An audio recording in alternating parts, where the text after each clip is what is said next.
Today you're going to hear from some of the people that actually helped run, manage, and oversee the work we did in the field last year. First is Dan Bass, an architect. Dan works with the Building Science Branch at FEMA, and he is the MAT program lead. So all these reports you see being done, all these studies being done last year and this year, and all the studies we're getting ready to start, all fall under Dan's purview.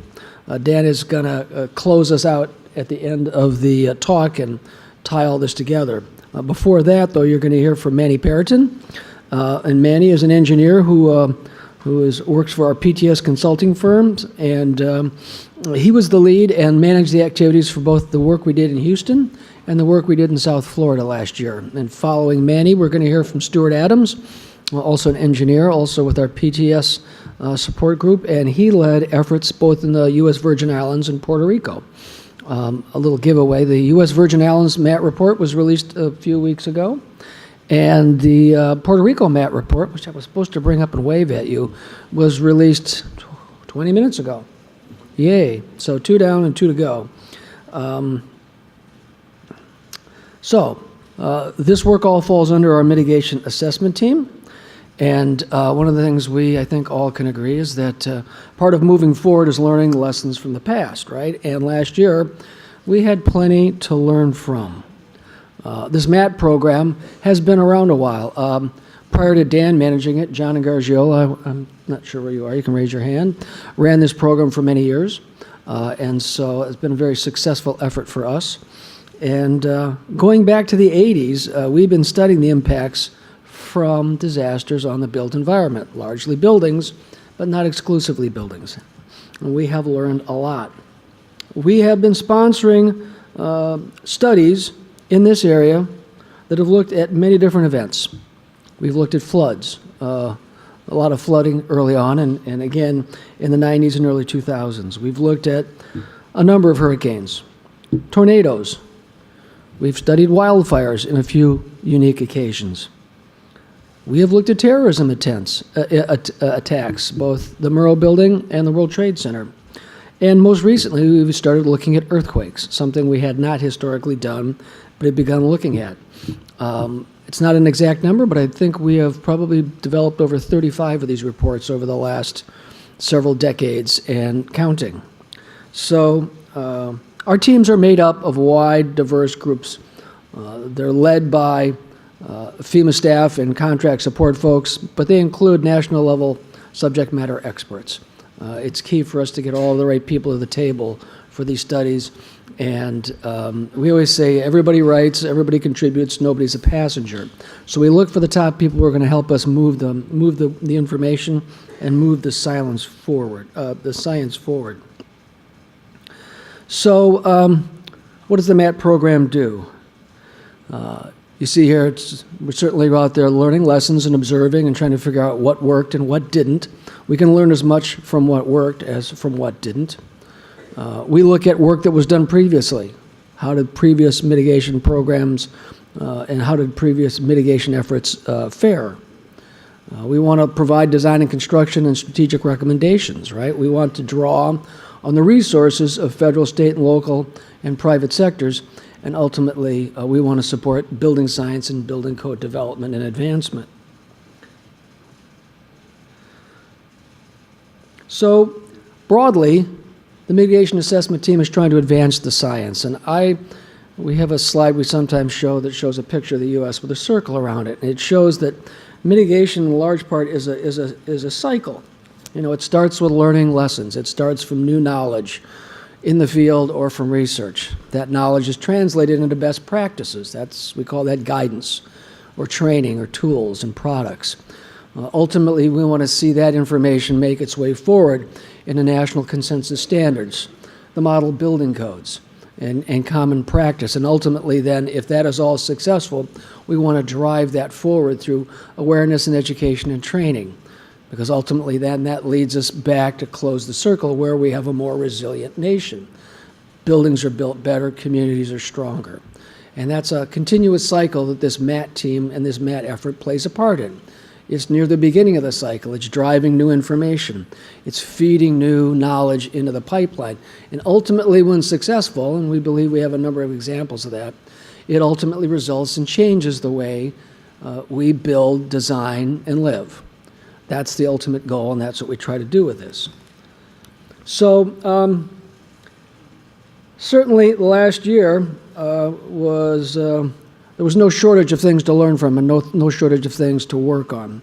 And so even for us, trying to do 4 different studies on 3 different hurricanes at the same time was relatively unprecedented. And so what I'm going to do now is ask Manny to come up and start telling you some of what we learned and some of the knowledge we're gaining.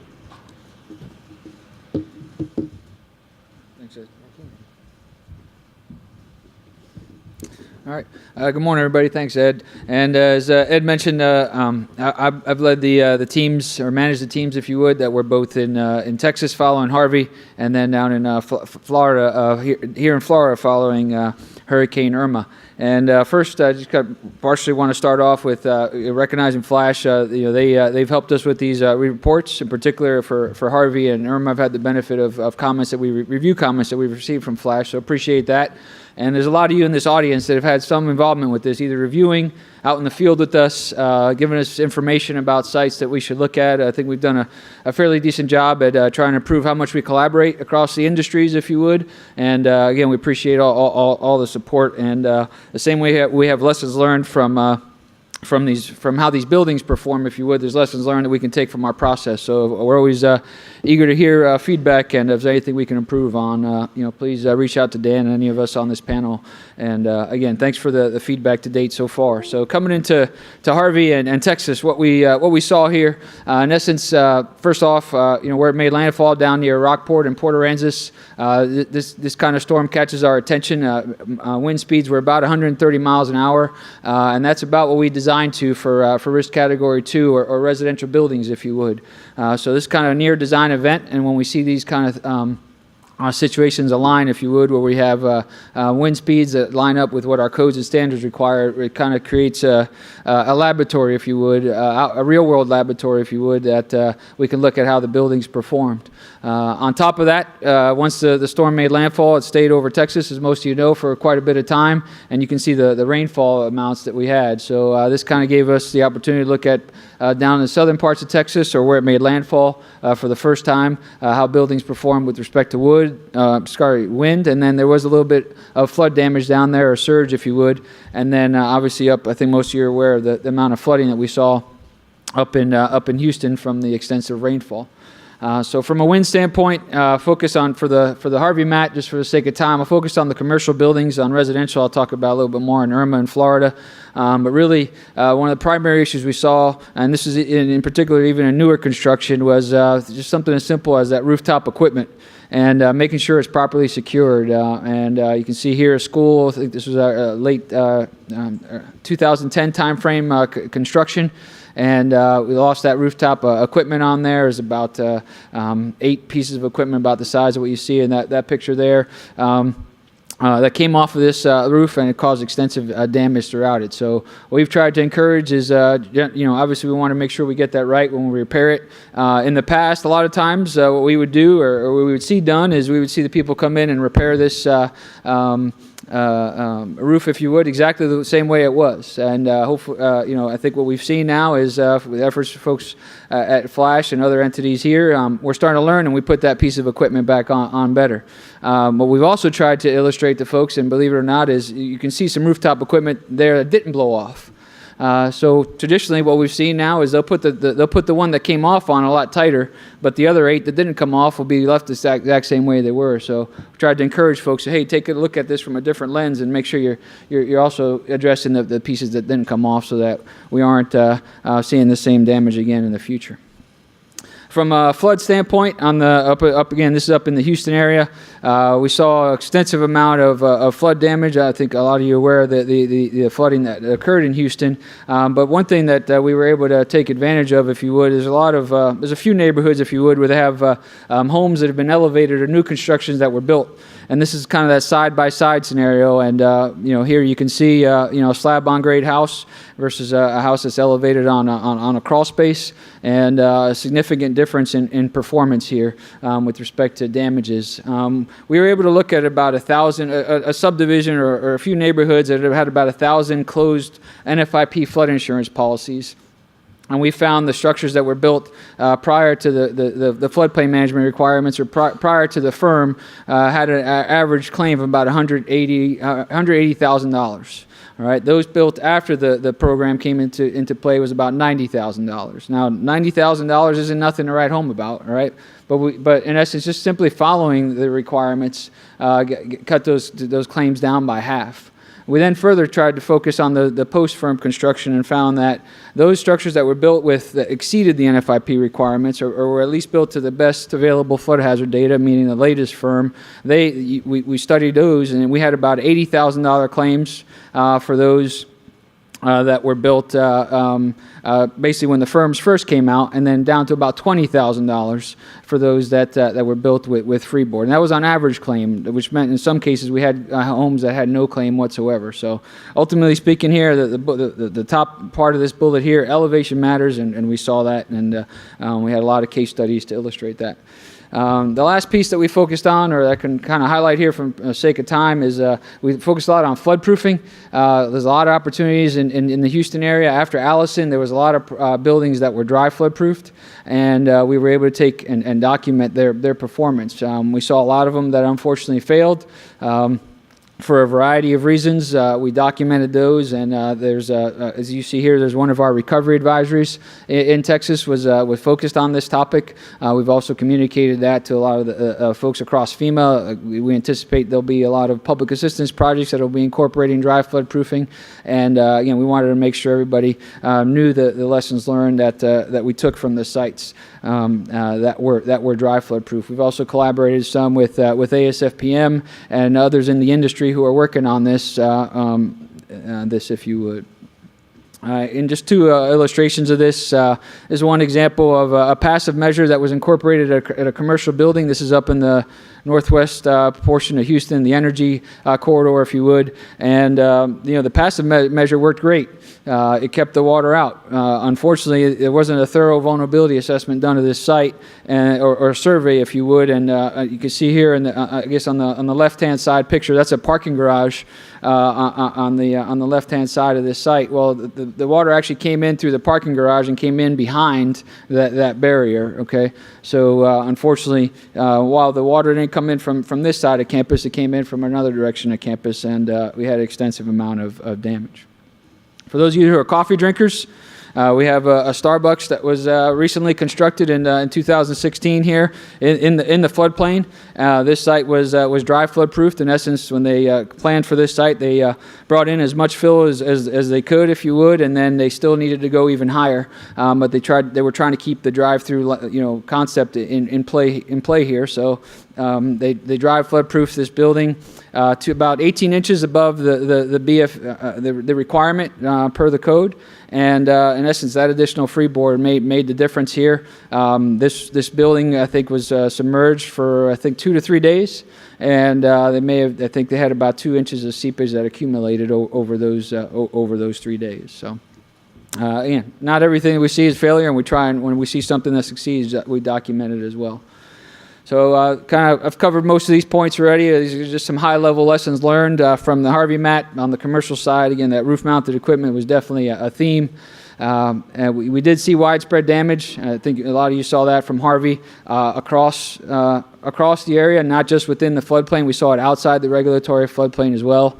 Down near Rockport and Port Aransas, where it was closer to a design event. There we saw, really that the older construction had noticeably greater damage, or non-conforming buildings had greater damage than those that were built to the NFIP requirements. And then, I talked about the dry flood proofing measures already. With respect to Irma, a little bit different here in Florida. The wind speeds here, they were about 110 miles an hour, so not as high as we saw in Texas. And then in Florida, we have much higher design wind speeds than we do in Texas. So we had about 110, 120 miles an hour in the Keys or in Monroe County, and the design down there is about 180. So not really as close to a design event as Harvey was, but we still came out here and documented building performance, if you would. And ultimately, from a residential standpoint, we saw a lot of basically envelope damage. We didn't see too much in terms of any structural damage. We did see that in Texas for some of the residential buildings, but really most of it was widespread envelope issues, in particular the roof covering. And a lot of this had to do with just improper insulation. One of the recovery advisories that we wrote for last year was specific to the installation of asphalt shingles. So it was a point of emphasis that we made in our recovery advisory and our guidance. One thing that we did see that was a success story was the secondary water membrane. We actually had an inspector who took us out and said they didn't even get the shingles on, but they had the secondary water membrane in before the storm, and they had minimal water that penetrated that roof. So again, it was definitely a point of emphasis, and you'll see that documented in the report. Soffits, we have, as you can see here, as a screenshot of the recovery advisory and a blow-up of one of the images that are in that recovery advisory. A lot of wind-driven rain comes into these soffits, so we put together a recovery advisory specific to this and some guidance, and we actually are in the process of preparing a code proposal to the Florida Building Code that are due in December that will hopefully incorporate these recommendations into the code. Wall coverings, we saw a lot of this loss. Most of the product we saw lost in Florida was vinyl siding. Some of it was just improper material being used. Some of it was improper insulation according to the manufacturer's guidance. In the Texas and the Harvey side, what we saw a lot of there was fiber cement siding, a significant amount of loss there, and again, similar issues and observations. And then finally, on the opening protection side, this was a pretty extreme event. We actually shared this with a lot of the researchers. I know the University of Florida team, David went here. We also shared this with the manufacturers. And in this kind of this site here actually had it was a 2x6, or maybe it was much larger than a 2x4. I'm pretty sure it was a 2x6 that came through this recently installed impact-resistant door system and the windows that were damaged at this site. Probably more of an anomaly than anything else, but definitely caught our attention, so we made sure we shared that. What we did see a lot of in both Texas and in some in Florida was that we did see the outer pane of impact-resistant glazing that failed the way it's intended to. I guess a lot of homeowners were surprised by that, if you would, but ultimately those windows performed the way we expected them to. They didn't compromise the envelope of the building. And one thing we are potentially looking at in our recommendations is to look at the water intrusion testing that's associated with those products. So, and then finally, with respect to flood, we did kind of a theme, I guess, that we looked at, if you would, in the Keys was breakaway walls. And generally speaking, in the newer construction, we're seeing that we're getting them right.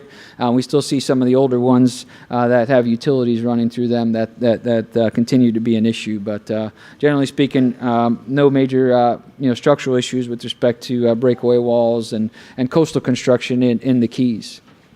As I mentioned earlier, most of the observations that we had with respect to wind damages were residential and, in essence, inadequate resistance to those wind loads with the roof covering, the soffits, and things of that nature. A lot of it had to do with sometimes using improper materials, as well as being not installed properly, if you would. And very similar to South Texas, here in the Keys, those buildings that were non-conforming, we definitely saw flood damage. Some of the newer ones had much less damage. And finally, we did focus on floodproofing here as well. We had a handful of sites in both the Monroe County, Miami-Dade County, as well as over in Naples that we were able to document the performance of dry floodproofing. And in a moment here, I'll turn it over to Stuart. Both in Puerto Rico and the VI, they have a lot more, I guess, what we call other SME support that building science provided. We didn't have a specific task in Texas for SME support, but on the Irma side in Florida, we were asked to update the quick reference guide. So if you've been to the FEMA building science booth, there's a new product out there developed by the building science branch that walks you through the flood requirements that are in the latest edition of the code, and there's also 2018 code masters available to you there. So thank you, Stuart.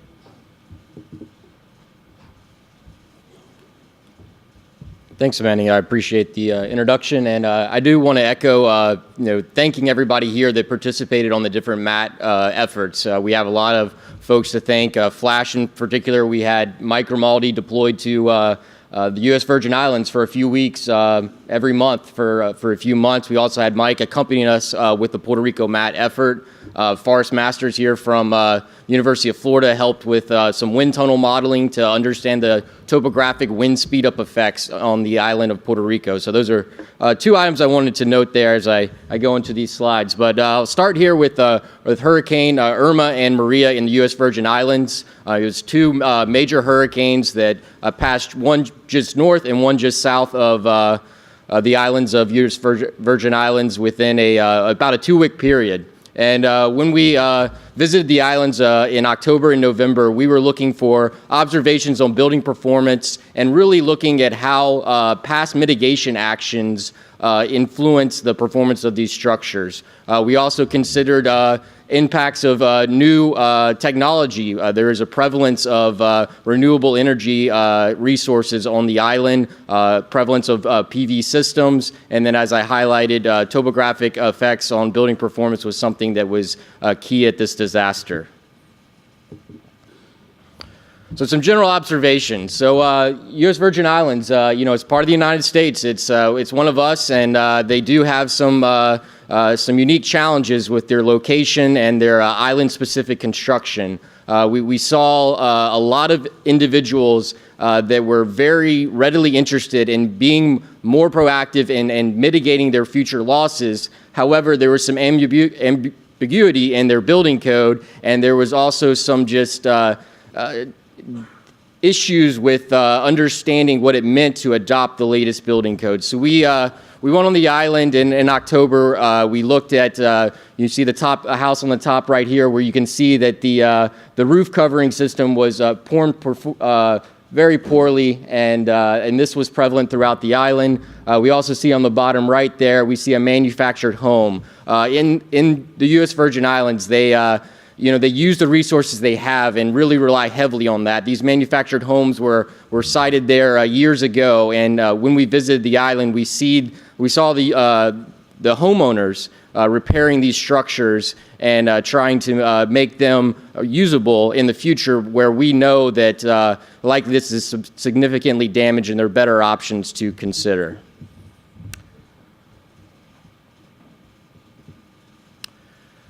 So some of the general observations and successes observed. The home protection roofing program was something that we were keenly focused on and saw a lot of success with. So in 1995, Hurricane Marilyn impacted the islands of St. Thomas and St. John very significantly, and FEMA worked with local stakeholders to develop a prescriptive roof design guide, and this was to the latest building code at the time of the event, and it was forward-thinking. FEMA helped pay for 350 homes across the different islands of the Virgin Islands to be retrofitted with these roof systems, and we saw great performance of this action, and there is interest in continued efforts related to these type of retrofits. We also saw an interest in additional prescriptive guidance for design professionals and the building officials. There's something called the Construction Information for Stronger Homes. We refer to it as the Stronger Homes Guide. It was after Hurricane Marilyn, there was a prescriptive code for residential design that was developed that was basically used as essentially the code of record. It had span table lookups and other items that design professionals and building officials could look into to make sure that they had the proper connections and proper sizing of their members. But one of the disconnects was it hadn't been updated in years. And so one of the aspects that we've done in the Virgin Islands is help them update that guide. The permitting and code enforcement is definitely just as important sometimes as the code itself. If you have a good, strong code, if you're saying that you're at the latest building code, but you're not enforcing it, are you really there? And we saw that as a theme. One thing that we also wanted to make sure that we reviewed was the performance of numerous types of building materials, and whether or not they, there was a theme of shortcomings with concrete, with masonry, with steel, with wood, and also as well as successes. We didn't want to focus in that every house has to be concrete to withstand the type of winds that occurred in these storms. We saw successes of each of the building materials. And then the use of flood-resistant materials was something that we saw very prevalent. There is a lot of concrete homes that have tile flooring that had significant water intrusion due to flooding or rainfall through the roofs that were compromised, and we saw a lot of successes there. And as I highlighted just then, opening protection and prevention of windborne debris was another success. We did see where hurricane shutters were utilized. They were successful, but there were a lot of opportunities to improve as well. So as we visited the islands, we saw some immediate actions that could occur to help with recovery.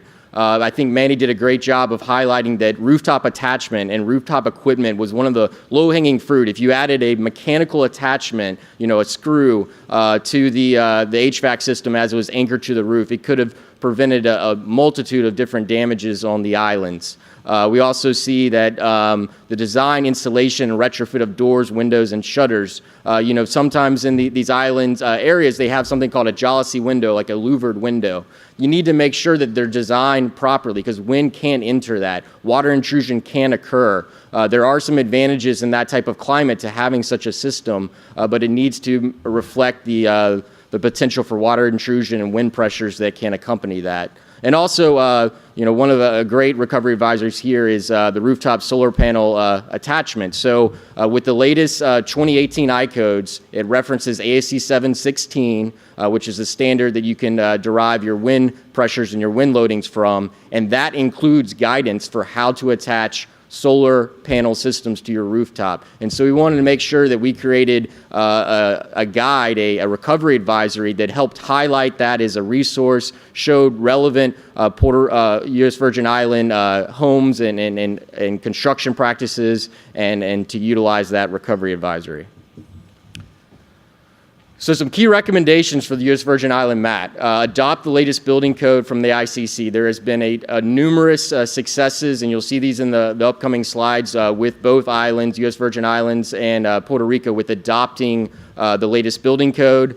There's also improving the permitting and code enforcement program. So I highlighted that Mike Rimoldi, a former building code official here or nearby in Florida, he was there. We sent him down there to help educate them on what a modern permitting system and permitting approach can be. FEMA also has worked on providing grants to the island to set up a code enforcement program. So a long-term program. It's a multi-million-dollar grant to hire code officials, have a modernized permitting system, and make sure there's long-term success in post-disaster code enforcement.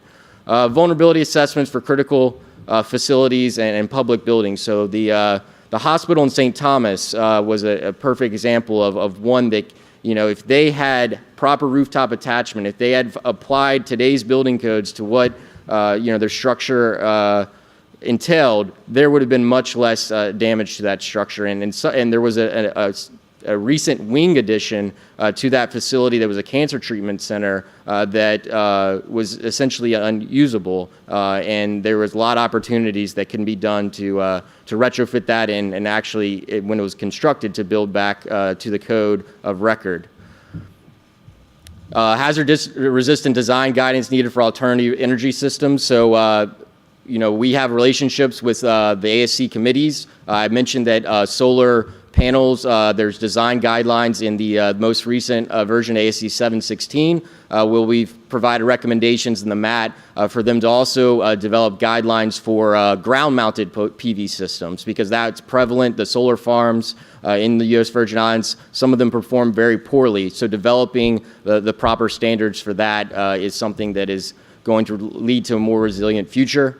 Also, improving construction of life safety hurricane shelter facilities. So these islands, it's not really feasible to evacuate. They can't drive from Florida to Georgia or next to South Carolina to get out of the path. They need to have life safety hurricane shelter facilities that meet ICC 500 and the FEMA guidance like P 361. And so we've worked them to implement that into their building codes and implement that into the recovery process.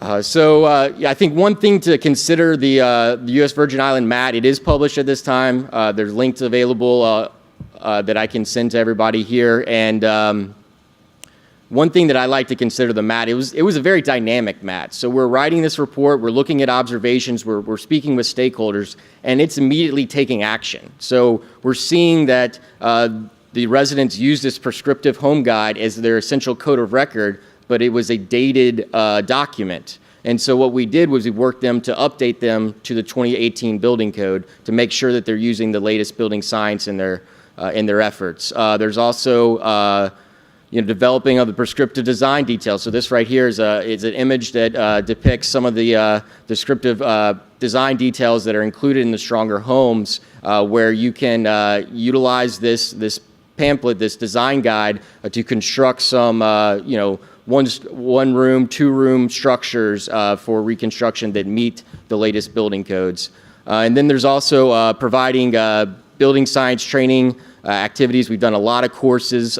We have ongoing courses still there, doing courses from training a design professional, also to training building code officials. So it's a multifaceted effort. And additional item I'd like to point out is something called EMAC. Does anybody know what EMAC is?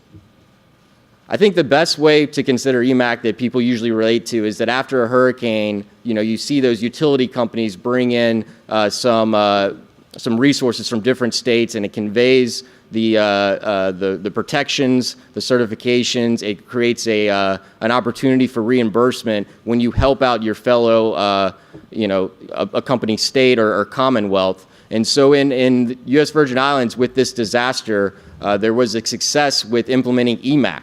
And so this allowed for folks with, a building code official from Ellicott City can come down to the U.S. Virgin Islands and help them implement their building code and help them understand and help them staff the influx of reconstruction. So that's definitely a success. And I think with the new DRRA, you'll see a lot more prevalence of the EMAC system being utilized in a post-disaster environment. So Hurricanes Irma and Maria in Puerto Rico. As you can see from this map, this is a depiction of Hurricane Maria, where it entered near the Yabacoa, Humacao area. It was close to a design event, but a little bit below the design event in terms of the wind speed. So in Puerto Rico, they adopt at the time of the event, they adopt the 2009 I codes, which have 145 mile per hour wind speed for the area. And you'll see here that we do have winds approaching that and getting near the 140, 145 throughout the island. And so it was, again, similar to the U.S. Virgin Islands, it was essentially a back-to-back event. So Hurricane Irma passed just north of Puerto Rico, but it had heavy impacts in the northeastern portion of the island, which has a heavy center of their population. That's where San Juan is, and some other areas that have a heavy influx of population. And so when we went to visit and did our observations and have continued to interact with Puerto Rico as we developed this report, we saw a heavy interest in the community in doing more resilient actions. Puerto Rico has a very large design community, lots of engineers, lots of architects that want to do the right thing. There's also, they know that and have seen successes in mitigation actions. They want to learn how to do it better. So, some of the aspects of that are, You see that here we say something on the new secure housing program. So after Hurricane Georges in 1998, FEMA worked with Puerto Rico to develop a prescriptive designs for 1,600 structures throughout Puerto Rico. They're in 16 different municipalities, and it's essentially a home that was built to the latest building code at the time, and they performed well. And the residents knew that. And so we continued to as we worked on this report, to listen to the stakeholders, listen to them, what was meaningful to them on how they become more resilient. So, but there were many shortcomings as well. So I think many of you have seen articles about Puerto Rico and the post-disaster environment, and likely have heard of something called informal construction or unpermitted construction, the lack of a continuous load path. It wasn't designed to the latest building code. We saw a prevalence of rooftop equipment attachment deficiencies. We saw water intrusion through roofs and through openings. In Puerto Rico, they do have the jalousie windows are prevalent as well. Siding is a major component in Puerto Rico. There's a prevalence of landslides, of coastal erosion. There's also some challenges with people building on dunes or other coastal structures. And then the topographic wind speed up effects, which I'll get into a little bit later. We also saw corrosion failures throughout the island, and that's a unique aspect of Puerto Rico to a certain extent. We also saw some in the Virgin Islands where, there's some guidelines on providing corrosion-resistant protection or corrosive-resistant materials when you're near the coast. But when you're in an environment like Puerto Rico and in that island area, we found corrosion failures throughout the island. So we've worked with Puerto Rico to adopt a local amendment in their latest building code to include corrosion protection throughout the island. Another aspect is tile roof attachment, and that kind of relates a little bit to the rooftop equipment attachment deficiencies where, if you're not mechanically anchoring the tile roofs, you do see a lot of damages. There's an area, affluent area, it's one of the largest resort communities in the Caribbean called Palmas del Mar, and they have an architectural feature of having tile roofs on their structures. And so this is one of the most affluent areas of Puerto Rico. It's a beautiful area with equestrian centers and a harbor and a lot of different amenities. And there was significant damage there because when they added those tile roof aesthetical features, they did not properly anchor them. They became windborne debris, and they caused damage throughout that community. So again, this is some continuation of the successes from Puerto Rico. You see on the bottom left, that's an example of a new secure housing site. So in Puerto Rico, there's an interest in concrete structures. You'll see that folks consider them, I think Manny was saying earlier that they almost consider them the Mercedes of houses. There's a pride in having a concrete structure that can withstand natural disasters and properly built. And so these new secure housing sites perform very well. For wind retrofits and other mitigation actions, there were fire stations, 44 fire stations throughout the islands were equipped in early 2000s with hurricane shutters. They predominantly performed well, but there were some shortcomings where they could no longer find the shutter or they were missing an anchoring mechanism for those, but predominantly they performed well. Rooftop solar water heaters tended to perform well, as did majority of the solar panel systems on rooftops. In Puerto Rico, if you have new construction for 1- and 2-story homes, you are required to have a solar hot water heater, and there is definitely a heavy interest in renewable energy resources. And then the prevalence of flood damage resistant materials. So we visited houses that were built of concrete, of masonry, and they had 3 to 4 feet of water in them, and the people went back the next day. And they had, tile flooring, they had, the concrete roofs. Yes, they had some utility issues, plumbing issues, furniture issues, but they were able to inhabit the structure very quickly. And, I think about the differences between Hurricane Harvey and Hurricane Maria in Puerto Rico, and it's a very stark difference on how quickly people were able to re-inhabit their homes and what the extent of damage was. You look at the structure in the bottom left, and when it had 3 feet of water in it, you know, it's a simple repair as opposed to what occurs at a stick-built home with drywall.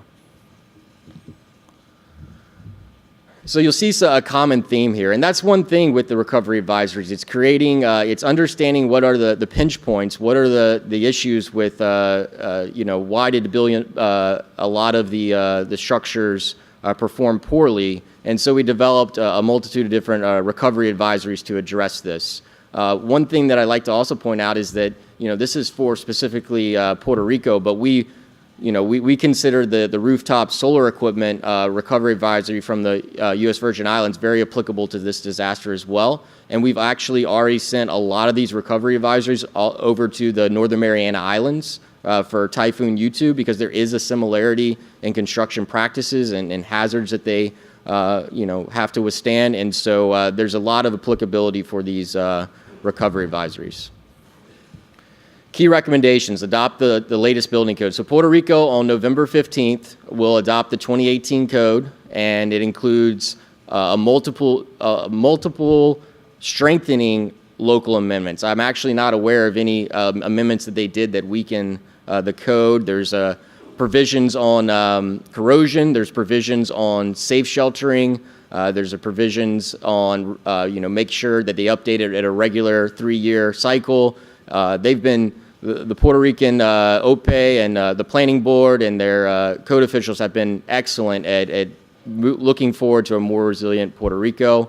We're also developing hazard-resistant design guidance and working with the local stakeholders. There's something called the College of Engineers, College of Architects, which is essentially their associations. They were working with them to develop hazard-resistant construction guides. And we're also working with Department of Housing, Vivienda, on a hurricane sheltering program.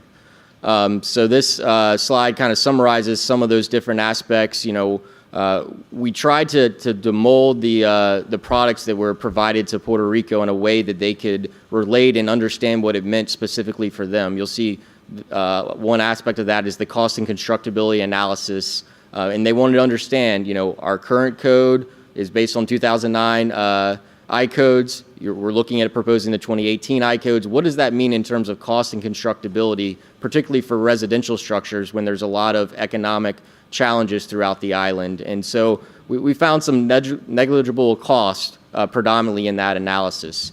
And then on the left-hand side, we have the topographic wind speed-up micronization efforts. So in Puerto Rico, there's significant topography, and as the winds cross the island, they typically have certain areas where it speeds up. And so the current code provides a base wind speed, and then you utilize equations to determine what that wind speed up is. Well, we've seen that there is a prevalence of you know, of not using that equation or not using it properly. So we've worked with the University of Florida and other stakeholders to do wind tunnel testing as well as computer modeling to determine what that topographic wind speed up effect is throughout the entirety of Puerto Rico. And so now when this building code is published, you can type in your latitude and longitude and it will tell you, you know, what your wind speed is. It could be, if you look in this map here, I think this is Canovanas, kind of a northern,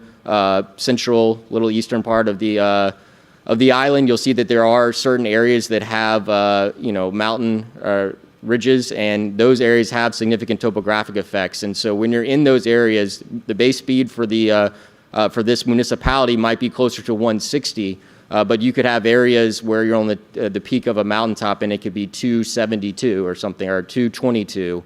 And so when you're designing the structures, you not only do the design professionals have this as a tool to understand what the design wind speed should be, but also the building code officials can have this tool so they can make sure that they're encouraging resilient construction.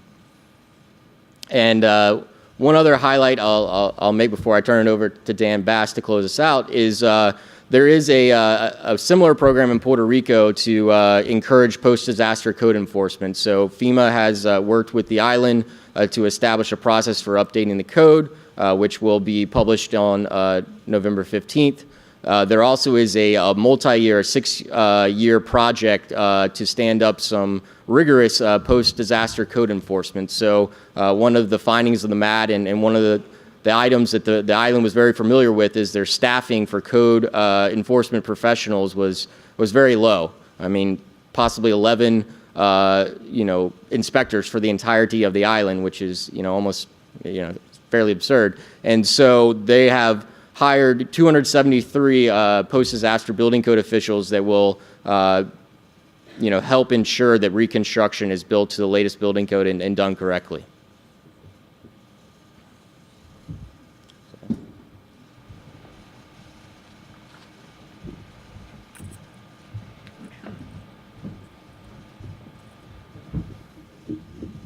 Thank you, Stuart. Well, I'm going to kind of wrap up, sort of pull things together. I want to start by saying, wow, what a year. It's been intense. It's been unprecedented for FEMA's Building Science branch, for the MAT program, and to my knowledge, for the history of the program, we've never done 4 intense studies in a single season. So we had an unprecedented year there. It's kind of looking like this year's going to be close to it, if not equal. We've got several storms that have happened already that we are looking closely at and may well do another several studies this coming season. I want to start by thanking a few people. I am the single person that runs the MAT program within the branch. Obviously, there's no way I could do all 4 of these studies on my own, so we put together a team of people. And I want to start by thanking my division director, Ed Laatsch. He, not only for his guidance, but the help that he gave in actually running the Puerto Rico study. And I also want to thank these 2 gentlemen right here next to me. Without them, we couldn't have done any of this. Manny Periton and Stuart Adams. They are our contract subject matter expert consultants, and through them and through this program, they are some of the brightest minds in the country, and they are able to pull together a large group of the smartest people there are in the country in this subject matter. And those are the kind of teams that we pull together to do these MATs. If we as FEMA just did this work on our own, it would never have the credibility that it has without all of these outside, truly national level subject matter experts. And quite a few in this room helped us out with this. That's been mentioned already. I want to thank you all as well. We couldn't do this without all of these efforts coming together. All right, let's see. Here's the first slide. Just going to touch on these things. Pretty much it's all been talked about already, so I'm just going to kind of recap. Building codes work.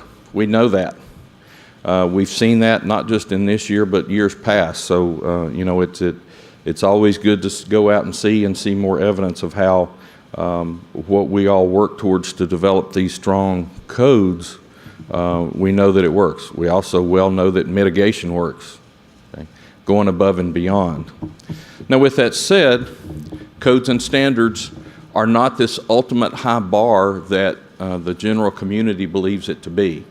And that's the reason why we in FEMA do a building science branch have developed a great deal of guidance of best practices that go above and beyond. And we, throughout all these studies we do, especially this year, we see time and time again where those best practices actually do show much better performance than just to the code level. We all know how important code level is and how much better it performs, but there still is some work to be done in the codes. There's still some areas that we can strengthen, and we know going above and beyond them is extremely beneficial. With that theme, the redundancy, the free board, all the additional levels of protection have proven themselves to be well worth the effort and the costs. They do pay themselves back cost-wise. Some of the other themes that we saw, codes officials have expressed the need after these extreme events. They can't handle it on their own. There's such an influx of need of permits and inspections. And earlier, the EMAC system was mentioned. That's a program that we're trying to get the message out to be utilized by the building code and floodplain management areas. It's commonly used in others. One mentioned the electrical and power, but we're trying to get the message spread to be able to do it with codes and floodplain management. Ensuring seismic resistance is incorporated into new construction. That's something that we have commonly seen that has been overlooked. The education of the microzoning and topographic effects. Stuart just talked about that quite a bit. It's common in the islands to have pretty extreme wind speed up effects.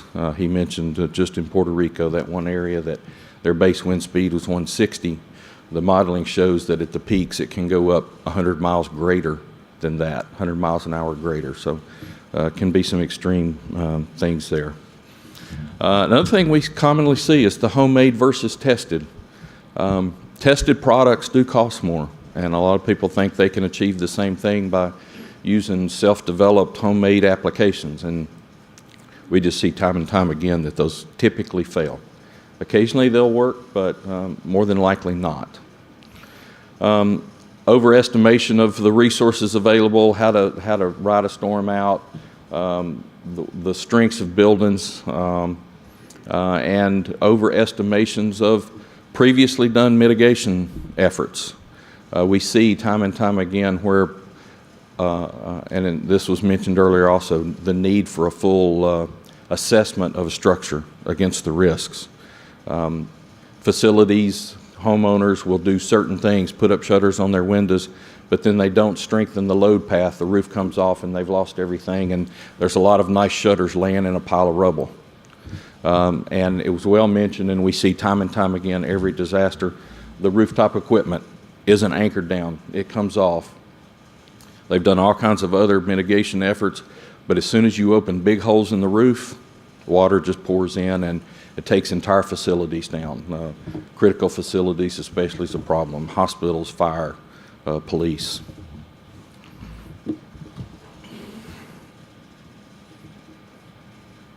All right. Some of the products that we've produced over this past season, and most of them have been touched on already. We've done 16 recovery advisories across the 4 MAT studies that we've done.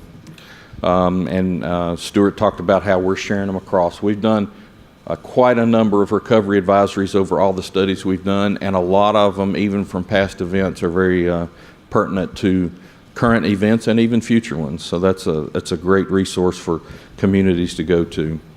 The prescriptive design guide in the USVI, that was updated as a part of the work that we did. The construction information for stronger homes, the 4th edition.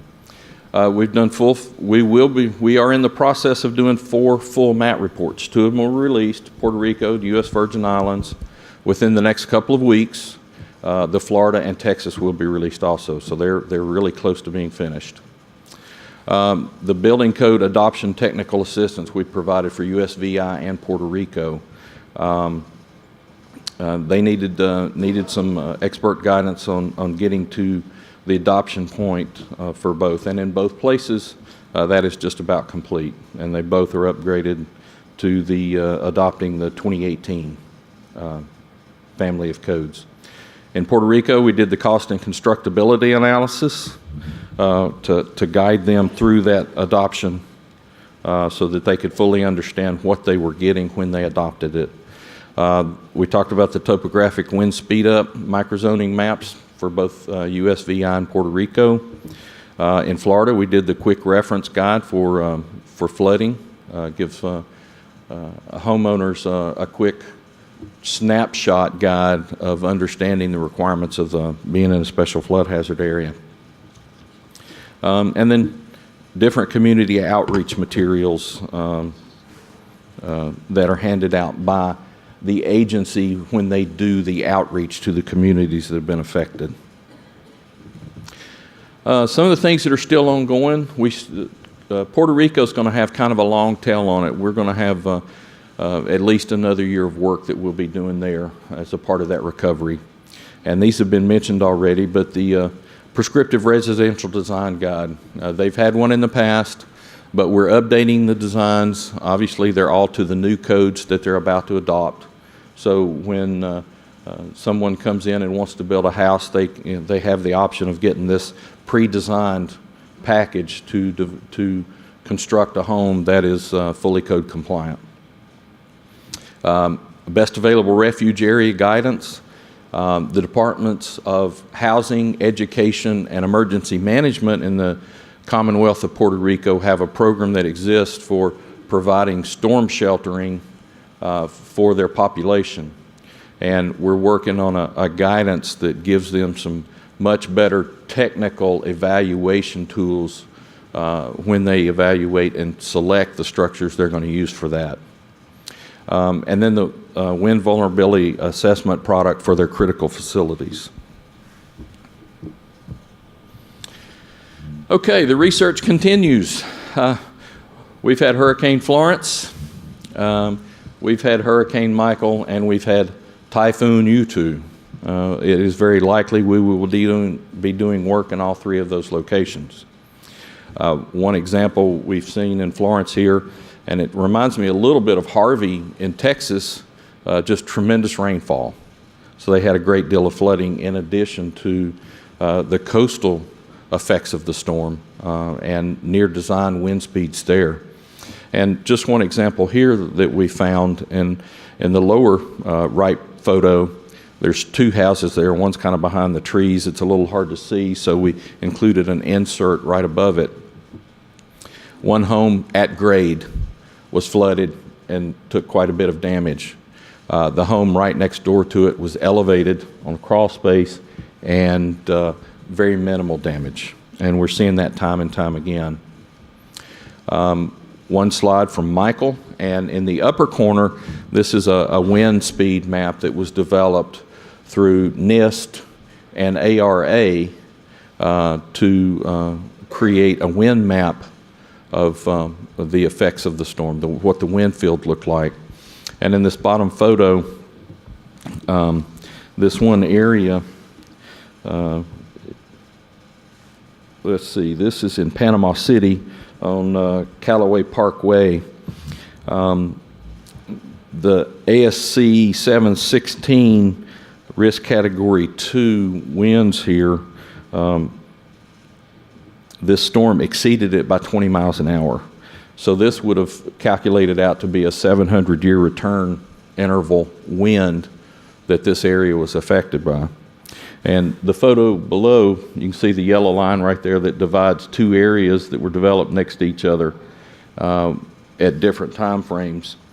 The one on the right of the yellow line was developed in the 90s. And it's hard to see in this photo, and this is a photo that came from the Civil Air Patrol flyovers. A lot of roof damage, roof covering gone, roof framing exposed, decking gone, tremendous damage, just opposed to the other side of the line that was built in about 2010, I believe. And just from this photo, it looks like very minimal damage. So we know that the versions of the codes make a difference. We know that the codes are very effective. So this is just one representation from Hurricane Michael. Now, we've all seen so many images and photos of Mexico Beach. So they were definitely hard hit. It's likely we will be doing work there. And we've got one more slide here, and this is from Mexico Beach on 27th Street. And you can see in the upper left photo, the aerial, these are three structures that are right beside each other. Two of them were done in right approximately the year 2000. And you can see the photos below that map there.